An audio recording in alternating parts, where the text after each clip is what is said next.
Kalau ikut Tuhan itu maraton memangnya. Kalau mau ikut janji Tuhan, harus siap sama Tuhan itu berjalan. Sejauh apapun kan kita nggak tahu kapan digenapi. Abraham itu jalan, dia hampir gugur iman loh. Abraham padahal dia bapak iman. Jadi bisa dimengerti pergumulanmu itu nyata. Dan Tuhan tidak menghakimi. Abraham saja, tapi gara-gara Abraham ada di Alkitab, jangan gugur imanmu. Kan rugi sudah ditulis di dalam firman, Anda nggak belajar dari kesalahan orang lain. Kalau Anda belum subscribe di channel ini, segera supaya Anda bisa mengikuti terus rema-rema dari Roh Kudus ya.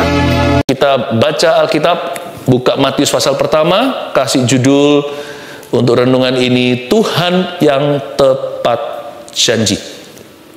Tahu nggak ada? Bahwa Tuhan itu nggak pernah terlambat, tapi dia juga nggak pernah terlalu dini dalam menepati janji. Hanya yang membuat kesalahpahaman terjadi adalah kita memaksakan waktu kita, padahal waktunya Tuhan itu indah. Tuhan yang paling tahu yang kita butuhkan, kita hanya tahu apa yang kita inginkan. Bahkan ketika kita kira kita perlu itu, nggak tentu. Karena Tuhan yang buat kita, Tuhan yang ciptakan, Tuhan yang tebus lagi. Jadi Tuhan tahu yang terbaik untuk you and me. Kadang-kadang menyakitkan, kadang-kadang kok belum datang jawaban itu. Tapi remember this, ingat, Tuhan kita itu nggak pernah too late, tapi nggak pernah too early. Jadi jangan sampai hati itu tidak sabar. Nggak sabar menunggu atau menanti. Tapi juga nggak pernah too late. Jadi kadang-kadang kita merasa ini kiamat sudah, ternyata belum. Tuhan punya rencana. Yang penting kita harus tahu karakter Tuhan dulu. Pegang teguh, dia batu karang. Ketika batu lain meragukan, kita nggak tahu ini batu apa ya, jangan sampai salah tafsir batu karangmu. Tuhan yang tepat janji itu karakternya, itu nggak bisa berubah. Biru adalah biru, merah adalah merah. Langit di atas, tanah di bawah. Don't change a thing. Our God is a promise keeper. Allah kita adalah seorang pribadi, P huruf besar yang menepati janji. Bedanya sama manusia apa? Kita ini bolong-bolong. Banyak kita yang ingkar. Yesus tidak begitu. Ya, karena itu jangan kecewa sama Tuhan. Dibohongi setan. Jangan dengarkan pikiran sendiri. Kadang-kadang pikiran kita itu menyesatkan. Baca Alkitab. Pegang teguh. Bahwa Tuhan itu seperti apa. Dia nggak berubah. Nah, saya ajak Anda membaca satu Matius pasal 1. Judulnya Silsilah Yesus Kristus. Ada 17 ayat kita bahas. Kita bahas ayat per ayat ya. Saya jelaskan. Ambil catatan. Inilah silsilah Yesus Kristus. Anak Daud, anak Abraham. Abraham memperanakkan Ishak. Ishak memperanakkan Yakub. Yakub memperanakkan Yehuda dan saudara-saudaranya. Yehuda memperanakkan Peres dan Serah. Dari Tamar, Peres memperanakkan Hezron. Hezron memperanakkan Ram. Berhenti dulu 3 ayat. Kita masuk ke phone book, seolah-olah yellow pages-nya Tuhan. Kira-kira apa ya pelajaran yang bisa kita petik dari sederetan nama? Kalau Anda perhatikan dengan seksama, setiap nama itu orang sungguhan. Allah kita itu ribuan generasi. Terbukti dari sejak Daud, Abraham. Masa nggak akan take care kita, nggak akan take care keturunan kita, apalagi masa depan kita. Ayat pertama, inilah silsilah Yesus Kristus. Pandang Yesus. Katakan pada dirimu sendiri, pandang Yesus. Coba bilang begini, pandang Yesus. Ayo semua bilang, pandang Yesus. Itu dia. Inilah silsilah Yesus Kristus. Anak Daud, anak Abraham. Ayat ke-1, fokusnya ke Yesus. Ketika Anda kecewa, putus asa, pandang Yesus. Ketika ada ketidakpastian, pandang Yesus. Kalau Yesus belum berbuat sesuatu, bukan berarti Yesus nggak ada. Jangan lupa, Tuhan Yesus punya gelar ini. Dialah ya dan amin. Yesus adalah ya-nya Bapa atas segala janji Allah.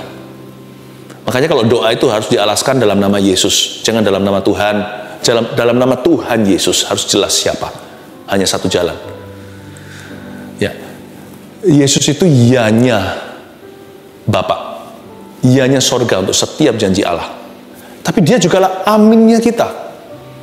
Ya dan amin. Ya dan amin. Kalau kita berdoa kan selalu ujungnya setelah berkata dalam nama Tuhan Yesus apa? Amin kan? Anak kecil pernah tanya sama saya, Pastor Philip, kenapa kok kita harus bilang amin di akhir khotbah saya, di akhir doa? Saya bilang kalau nggak ucapkan amin, mana orang tahu doanya sudah berakhir. Kalau kita doa makan contohnya nggak amin kan semua orang merem. Kan kita nggak tahu kapan kita melek mata, kapan kita buka. Praktis kan? Tapi ada arti yang lebih mendalam. Kalau kita bilang amin, jangan ragukan doa sendiri. Kalau kita tahu doa itu sesuai dengan firman dalam hidupmu, doa itu sesuai dengan janji Allah dalam kehidupan Anda, meskipun kita nggak bisa tentukan waktu, jangan ragu. Setiap kali doa selesai, doa sesimpel, sesederhana, doa makan aja, jangan lupa untuk percaya bahwa makanan itu adalah berkat dari Tuhan. Jangan ragu, jangan bimbang bahwa Tuhan itu memelihara. Jangan berdoa asal-asalan. Doa itu nggak harus manis mulut, nggak perlu fasih lidah. Siapa berdoa, pasti ucapkan janji Allah. Setelah tutup doa, amin. Jangan ragu dan bimbang doa sendiri. Yesus adalah ya-nya sorga untuk setiap janji. Dan dia adalah amin hati. Aminkan itu bukan hanya di mulut, tapi dengan segenap hati dan jiwa. I believe in you. Kalau belum terjadi, jangan jadi orang yang multiple personality seperti kepribadian ganda. Waktu doanya yakin, setelah dalam kehidupan putus asa, kecewa, marah-marah. Jangan jadi orang yang berkepribadian dua. Kalau Anda percaya dalam doa, hiduplah dalam iman. Dan kalau Anda merasa hidupmu kurang iman, berdoalah tambah iman. Yesuslah ya dan amin. Inilah silsilah Yesus Kristus. Pandang Yesus. Tidak ada cacat celah padanya. Ayat 2. Abraham memperanakan Ishak. Mulai masuk Abraham, manusia. Ishak memperanakan Yakub. Yakub memperanakan Yehuda dan saudara-saudaranya. Tunggu dulu. Abraham dan Ishak. Abraham itu dapat Ishak, anak ini waktu umur 100 tahun. Istrinya juga nggak jauh, nggak terpaut jauh. Istrinya sudah lewat masa-masa bisa punya anak. Mana bisa nenek tua melahirkan lagi.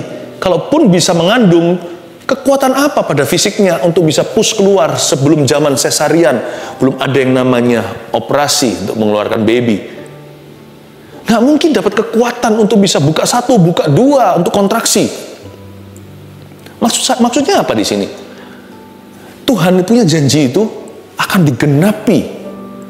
Bukan karena kekuatanmu, bukan karena kepandaian, kefasihan lidah, koneksimu, tapi karena kesetiaannya. Kesetiaan Tuhan. Banyak orang itu mengikuti janji Tuhan itu kalah setia. Paham maksud saya? Tuhannya setia, kitanya yang berhenti di tengah jalan mogok dulu. Atau lelah. Padahal ada lagu, jangan lelah bekerja di ladangnya Tuhan. Kalau ikut Tuhan itu maraton memangnya. Kalau mau ikut janji Tuhan, harus siap sama Tuhan itu berjalan. Sejauh apapun kan kita nggak tahu kapan digenapi. Abraham itu jalan, dia hampir gugur iman loh. Abraham padahal dia bapak iman, jadi bisa dimengerti pergumulanmu itu nyata. Dan Tuhan tidak menghakimi. Abraham saja, tapi gara-gara Abraham ada di Alkitab, jangan gugur imanmu. Kan rugi sudah ditulis di dalam firman. Anda nggak belajar dari kesalahan orang lain. Kita tidak belajar dari pengalaman Abraham. Ditulis di sini kan supaya kita bisa melebihi Abraham. Abraham kan nggak punya patron, kita punya ceritanya. Siapa yang ajari dia? Jadi kita ini beruntung yang pegang Alkitab. Kita belajar dari Abraham. Poin nomor 1, catat itu. Kita kan ini belajar tentang Tuhan yang tepat janji. Ayo kita pelajari apa itu janji. 1, janji Tuhan tidak luntur karena waktu. Tulis itu. Abraham itu umur berapa? Tuhan janji sama dia, ditunggu sampai dia tua bangka. Tapi ternyata janji Tuhan itu nggak luntur karena waktu loh. Contohnya Abraham dan Ishak. Dahsyat bukan? Orang kira kalau tunggu lama Tuhan pasti lupa. Tuhan tuh nggak pikun. Abraham tuh sampai berpikir begini loh, pernah sekali. Dia itu berkata, mungkin terjadi perbincangan dengan Sarah. Tuhan bilang kasih anak. Kayaknya sih enggak. Gimana kalau Sarah membuat satu saran yang kurang brilian? Gimana kalau kuberikan hambaku kundiku ini Hagar untuk kawin sama kamu, dapatkan anak segala. Mungkin begini caranya. Karena lama kan, jadi mereka mereka-reka. Kayaknya sih nggak jadi. Mereka lupa Abraham itu tinggal di sisi sini. Di sisi ini itu ada TikTok waktu. Sebentar lagi umur 10, sekarang kita umur 20, lalu 30, 40, kita berjalan dengan waktu. Jangan lupa Allah di sisi sana itu tinggal dalam kekekalan.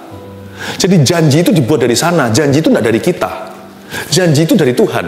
Dan Tuhan membuat janji itu dari kekekalan kepada kita, berarti tidak lekang oleh waktu. Jadi waktu Tuhan ucapkan hari ini, kalau belum terjadi setahun, 2 tahun, 3 tahun,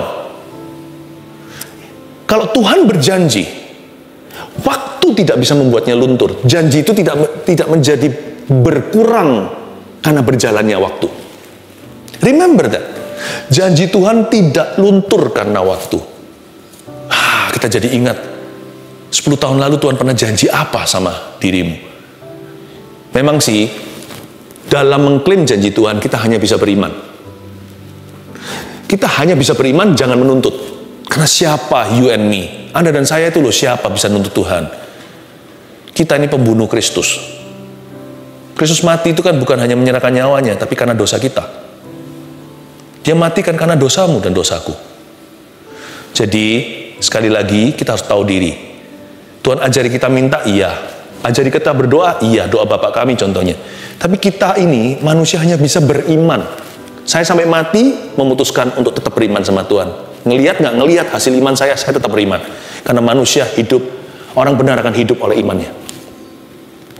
Ya, jikalau imanmu menghasilkan, puji Tuhan. Kalau imanmu tidak menghasilkan, imanmu itulah hasilnya. Jadi saya tetap beriman sama Tuhan. Tapi ingat ya, hai manusia, Anda dan saya, kita hanya bisa beriman, jangan menuntut. Apalagi kecewa, apalagi marah, apalagi benci sama Tuhan, apalagi mengeluh, bersungut-sungut.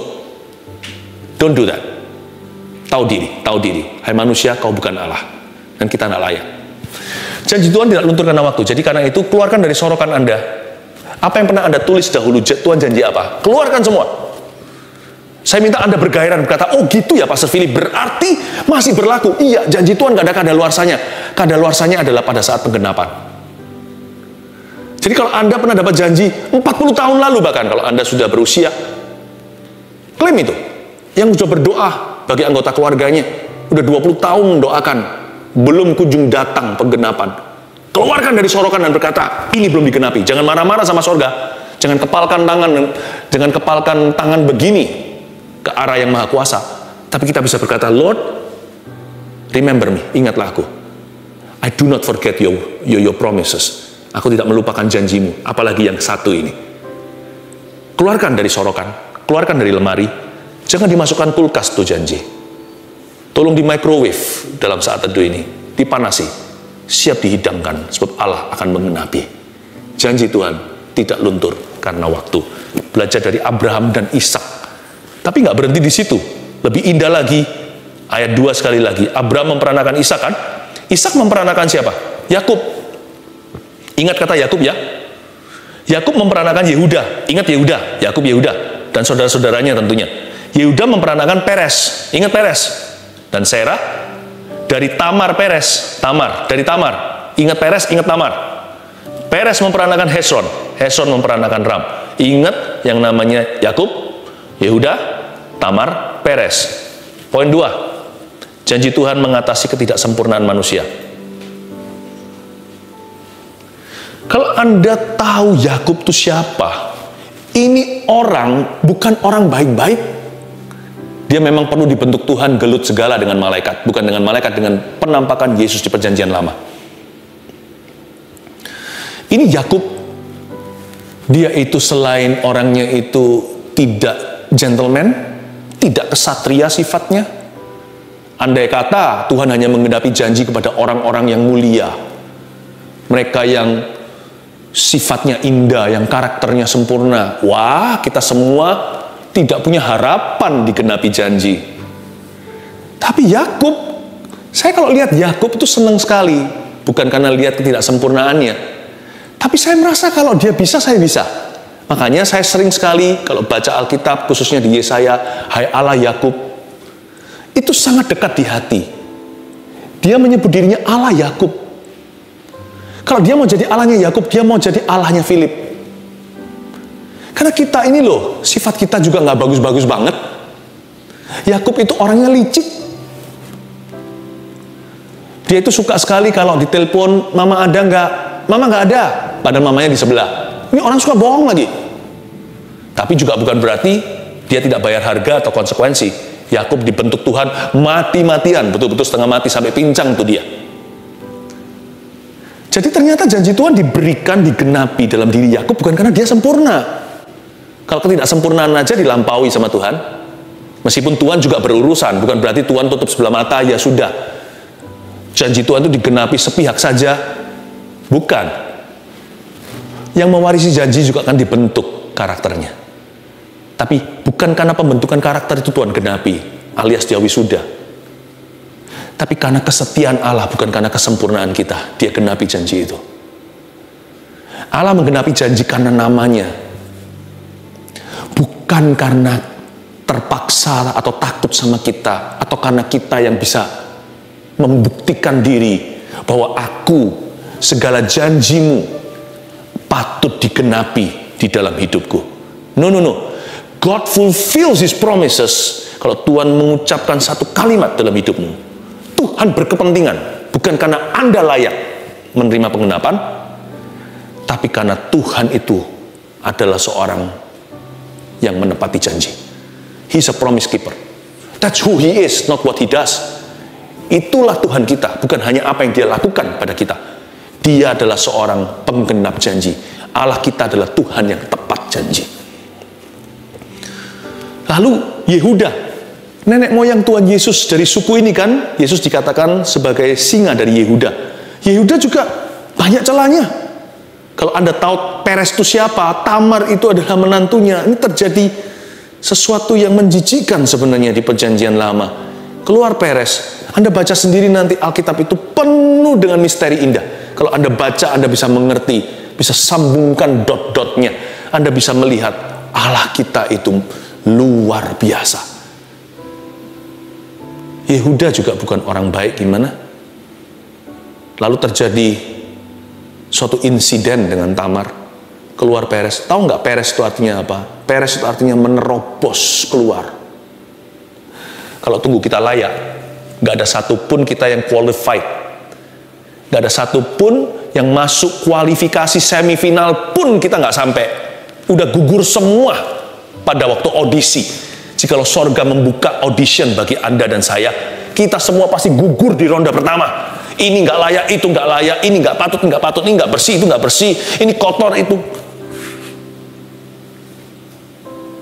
Kalau Yakub lolos, Yehuda lolos, Tamar lolos, Peres lolos, itu karena Tuhan yang menerobos keluar. Tuhan yang menggiring, memaksakan janji itu terjadi dalam hidupmu, bukan karena kau layak, tapi karena Dia setia. Coba siapa di sini berani mengklaim, aku ada hari ini, karena aku gimana? Gak ada. Kalau ada mujizat terjadi dalam pelayanan seseorang, termasuk dalam pelayanan kami, beranikah kami mengklaim itu karena kami berdoa puasa? Atau karena pengetahuan Alkitab saya? Atau karena kami ini layak? No. At best, yang terbaik kami hanya bisa berkatakan semua karena anugerahnya, bukan karena kegagahanku, bukan karena fasih lidahku. Semua karena setianya. Ini harusnya membuat Anda terhibur loh. Anda selama ini merasa kayak seperti Anda berjuang sendiri untuk menggenapi janji yang Tuhan utarakan dalam kehidupanmu. No. He is your greatest lawyer. Dialah pengacaramu yang paling jitu. Dia yang memenangkan kasusmu. Dia yang menerobos keluar. Tentunya ketika Tuhan genapi janji, ada hal-hal tertentu di hidup kita juga koyak. Jangan lupa ya, jangan enak-enak. Karena sang penggenap janji ketika beraksi, kita punya karakter akan dibentuknya. Yakub juga, Yehuda juga, Tamar, Peres tak terkecuali. Tapi ujungnya kalau digenapi, semua karena Dia menerobosnya. Tuh, janji Tuhan mengatasi ketidaksempurnaanmu. Good news for you. Berarti apa? Janji Tuhan pasti digenapi dalam hidup Anda. Karena Tuhan kita nggak pernah gagal. Dia pasti menang, bukan hanya menangkan kasusmu, Dia akan menang atas kasus Anda. Artinya, hai Yakub, pincang kaki pun jadi. Allah akan membuatmu bergelut dengan Dia, dan Tuhan ngalah dan berkata, hari ini kau bergelut dengan Tuhan dan kau menang. karena Tuhan mengalah. Dibentuknya Yakub, dipukulnya pangkal pahanya, pincang untuk jadi peringatan bahwa Tuhan yang mengubah karakternya. Tetapi hari itu Yakub tidak mati, malah jadi bapak Israel karena Tuhan mengalah. Tuhan berkata sama dia, kau bergelut dengan Allah dan kau menang. Itulah arti atau makna nama Israel itu sendiri. Bukan karena kau layak, hai si tegar tengkuk, hai si cacing Yakub, but because karena aku yang menganugerahkan kepadamu janjiku dan pengenapannya. It happens from my side by grace alone, dengan kasih karunia. Ayat 4 ya, Ram memperanakan Aminadab, Aminadab memperanakan Nahason, Nahason memperanakan Salmon, Salmon, ini bukan ikan ya, Salmon memperanakan Boas dari Rahab, Boas memperanakan Obed dari Rut, Obed memperanakan Isai. Udah lelah belum? Ini adalah ujian kesabaran loh. Kalau baca nama-nama di Matius pasal pertama aja nggak sabaran, mana bisa menantikan janji Tuhan? Ayo, saya ajak, jangan skip, lompat. Meskipun kita tidak harus satu-satu pikirkan siapa itu, baca Alkitab jangan membolos. Ayat-ayat berikut yang kita baca ini semuanya seperti membaca phone book Yellow Pages, berguna melatih roh kita, bukan kognitif otak kita, untuk mengerti dapat sesuatu, nggak tentu. Tapi melatih sifat kita yang nggak sabaran jadi lebih panjang sabar. Lanjut ya, jangan di skip, saya nggak mau skip. Ayat 6, Isai memperanakan Raja Daud. Nah ini gua kenal. Daud memperanakan Salomo dari istri Uria, masih kita familiar namanya. Salomo memperanakan Rehabeam, Rehabeam memperanakan Abiyah, Abiyah memperanakan Asa, Asa memperanakan Yosafat, Yosafat memperanakan Yoram, Yoram memperanakan Uziah. Jangan lelah, latihan untuk menanti janji Tuhan. Uziah memperanakan Yotam, Yotam memperanakan Ahaz, Ahaz memperanakan Hizkia, Hizkia memperanakan Manasye, Manasye memperanakan Amon, Amon memperanakan Yosia. Are you still with me? Masih bersama dengan saya? Banyak orang di ayat 10 udah hilang. Ini kalau lagi tur ini sudah masuk ke toko hilang sendiri, lalu tour guide-nya bingung di mana mereka. Ikut Tuhan itu harus konsen pada saat mengerti dan pada saat tidak mengerti, seperti kita baca nama-nama ini. Masih bisa ikut Alkitab? Kalau bisa ikut Alkitab, bisa ikut Allahnya Alkitab, Tuhannya Alkitab dalam kehidupan nyata. Ini latihan. Ini kalisteniknya Tuhan. Ini exercise dari Roh Kudus. Yosia memperanakan Yekoya, Yekonya dan saudara-saudaranya pada waktu pembuangan ke Babel. Sesudah pembuangan ke Babel, Yekonya memperanakan Sealtiel, Sealtiel memperanakan Serubabel, Serubabel memperanakan Abihud, Abihud memperanakan Eliakim, Eliakim memperanakan Asor. Nafas dulu. Selah dulu.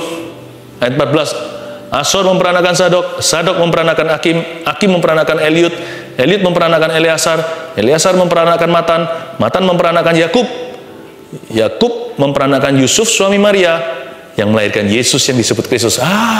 Ujung-ujung dari nama Yesus lagi. Di setiap kilometer berapa Yesus muncul. Jangan pernah berkata, aku tidak mengerti maka aku lewati.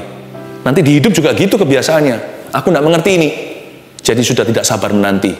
Berarti penggenapan itu tidak ada, janji itu palsu. Banyak orang berpikir begitu karena tidak terlatih dalam hadirat Allah. Maka mereka juga liar di kehidupan nyata. Saya belajar sabar itu karena baca Alkitab. Atau saya tidak mengerti. Kalau saya bisa percaya Tuhan, nanti dalam kehidupan sehari-hari, nggak ngerti pun percaya Tuhan. Oke? Puji Tuhan, Anda bisa mengikuti sampai ayat 16. Sampai sekarang, masih tetap ikut banyak orang. Nggak ada yang check out. Selamat, Anda berhasil di ujian pertama kesabaran. Poin ketiga segera ayat 17, ayat terakhir. Jadi, seluruhnya ada 14 keturunan dari Abraham sampai Daud. 14 keturunan dari Daud sampai pembuangan ke Babel. Dan 14 keturunan dari pembuangan ke Babel sampai Kristus. Ada 3 fase di sini. Pertama ada 14 keturunan dari Abraham sampai Daud dulu. Lalu 14 juga dari Daud sampai pembuangan ke Babel. 14 lagi dari pembuangan Babel sampai Kristus. Poin 3, janji Tuhan digenapi indah pada waktunya. Ada 3 shift. Ada 3 babak dalam segala janji-janji Allah dalam kehidupan orang percaya. Yang satu disebut jangka pendek. Kalau di sini itu istilahnya 14 keturunan dari Abraham sampai Daud. Lalu jangka menengah, dari Abraham sampai Daud, Daud sampai ke pembuangan Babel, berarti dari Abraham sampai pembuangan Babel. Jangka menengah. Lalu ada yang jangka panjang, lalu 14 keturunan lagi dari pembuangan ke Babel sampai ke Kristus. Kalau kita mau percaya janji Tuhan digenapi dalam kehidupan kita, Tuhan yang tepat janji, ikuti Tuhan di jangka pendek, ikuti Tuhan di jangka menengah, ikuti Tuhan di jangka panjang. Short term, mid term, long term. Jangan berhenti, jangan drop out, jangan quit kalau ikut Yesus. Bahkan ya, ada janji Tuhan yang tidak akan digenapi di kehidupan kita. Suatu hari Roh Kudus pernah ngomong begini sama saya, anakku, some of my promises in your life, beberapa janji-janjiku dalam kehidupanmu akan digenapi setelah lewat masa hidupmu. Ada janji yang diwariskan loh kepada keturunan kita. Orang-orang akan melihatnya seperti nabi-nabi di perjanjian lama. Mereka menubuatkan keturunan yang akan mengenapinya. Karena itu kalau yang penting bagi kita adalah setia. Yang penting adalah trust and obey. Bagian kita cuma satu di bawah kolong matahari, yaitu percaya dan taat kepadanya. Udah, itulah porsi kita. Percaya dan taat. Trust and obey. Taat dan percaya. Tugas kita hanyalah setia. Janji Tuhan, ini keyakinan iman. Pasti digenapi pada waktunya. Entah jangka pendek, haleluya. Jangka penengah, berikan kekuatan padaku, ya Bapa. Jangka panjang, kasih aku visi yang melampaui hidup ini. Tuhan yang berjanji pasti menepati, karena Allahku setia. Tugasku hanyalah taat dan percaya. Mari sama-sama kita hargai Tuhan yang kita sembah adalah Allah yang tepat janji. Never too late, yet never too early. Gak pernah terlambat, namun tak pernah terlalu dini. Puji Tuhan. 1 Petrus 4 ayat 7. Kesudahan segala sesuatu sudah dekat. Karena itu, kuasailah dirimu dan jadilah tenang, supaya kamu dapat berdoa. Saudara yang terkasih, terima kasih telah mendengarkan firman Tuhan hari ini. Jangan lupa untuk dukung terus channel ini dengan cara subscribe, like, share, dan juga komen, agar saudara kita yang lain juga boleh terberkati. Tuhan Yesus memberkati kita.